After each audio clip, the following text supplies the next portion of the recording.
Selamat mendengarkan podcast ini. Saudara-saudara yang terkasih di dalam Tuhan, kebenaran hari ini berjudul menjaga diri. Ciri lain dari seseorang yang mengalami kemerdekaan dalam Tuhan adalah tidak lagi tertarik akan keindahan dunia. Tidak tertarik akan keindahan dunia berarti tidak lagi terikat dengan kekayaan.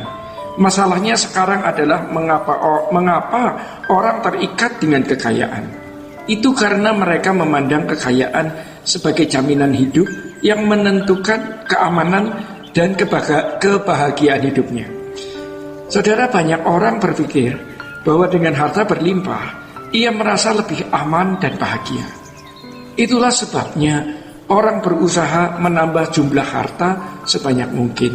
Sebab dengan semakin banyak hartanya, hidupnya merasa semakin terjamin. Filosofi hidup seperti ini ternyata sudah mendarah daging dalam kehidupan banyak orang, ya, dan diterima sebagai standar hidup yang wajar, termasuk oleh orang-orang Kristen. Saudara, tidak mengherankan ya kalau banyak orang Kristen yang sebenarnya terbelenggu dalam ikatan dosa ini. Rupanya filosofi hidup seperti ini sudah ada sejak zaman Tuhan Yesus. Hal ini dikemukakan oleh Tuhan Yesus dalam perumpamaan orang kaya di dalam Lukas 12 ayat 16-21. Orang kaya itu adalah gambaran kehidupan manusia hari ini yang merasa kurang aman dan kurang terjamin, serta kurang bahagia sebelum hartanya semakin berlimpah. Tuhan Yesus mengatakan, berjaga-jagalah dan waspadalah terhadap segala ketamakan. Sebab walaupun seorang berlimpah-limpah hartanya, hidupnya tidaklah tergantung daripada kekayaannya itu. Kalau Tuhan mengingatkan kita untuk berjaga-jaga, berarti hal ini tidak boleh dianggap sepele. Ya saudara, kita harus sungguh-sungguh berjaga-jaga ya. Artinya berusaha menghindari dari cara hidup dan filosofi hidup seperti itu. Jadi peringatan serupa dilanjutkan Tuhan dalam Lukas 21 ayat 34 yang bunyinya sebagai berikut. Jagalah dirimu supaya hatimu jangan syarat oleh pesta pora dan kemabukan serta kepentingan-kepentingan duniawi, dan supaya hari Tuhan jangan dengan tiba-tiba jatuh ke atas dirimu seperti suatu jerat. Dalam ayat ini orang percaya diingatkan Tuhan untuk secara aktif menjaga dirinya masing-masing. Bukan Tuhan yang menjaganya, ya, kita menjaga diri masing-masing. Jadi saudara-saudara, setiap orang percaya harus menjaga dirinya agar tidak terlena ya dengan keindahan, tidak terlena dengan kenyamanan yang dunia tawarkan, sehingga sibuk dengan urusannya sendiri. Mereka yang terlena dengan keindahan dan kenyamanan dunia kelak akan menyesal ketika hari Tuhan tiba-tiba datang. Hari Tuhan di sini berbicara mengenai akhir zaman ketika Ia datang kembali. Namun bisa juga dikaitkan dengan kematian yang merupakan hari Tuhan bagi setiap orang.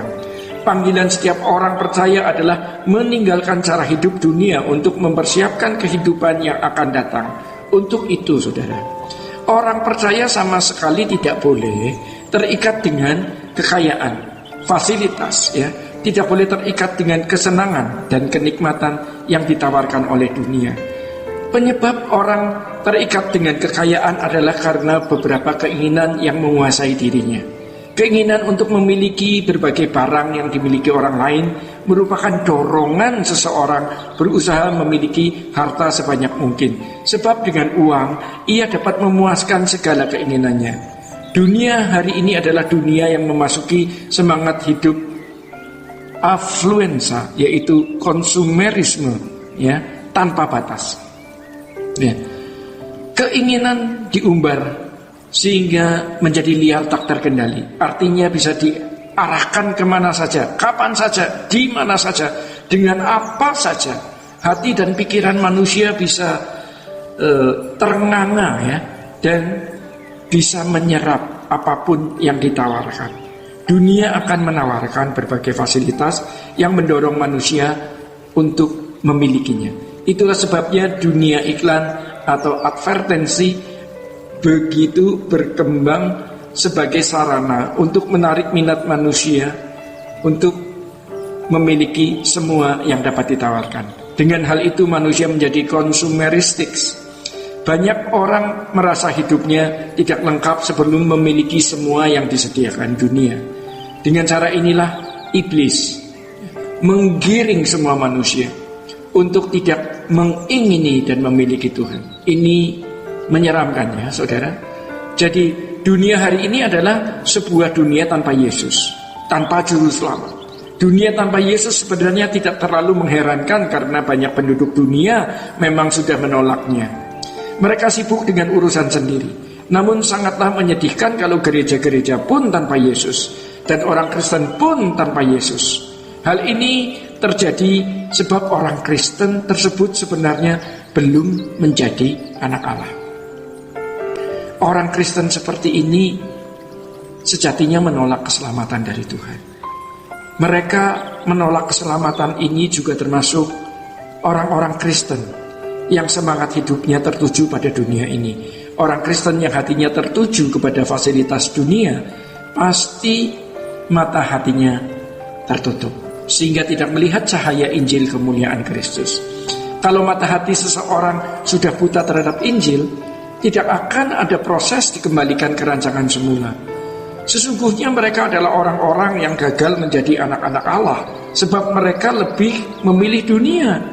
Oleh sebab itu kita harus berani memilih Tuhan dan kerajaannya saja, sehingga kita dapat terlepas dari ikatan dunia dan dapat mengenali kemuliaan Tuhan dan kerajaannya. Kita akan dibuat oleh Tuhan ya saudara, lebih bisa menghayati kemuliaan kerajaan surga, sehingga keindahan dunia semakin pudar. Tuhan memberkati. Sola Gracia.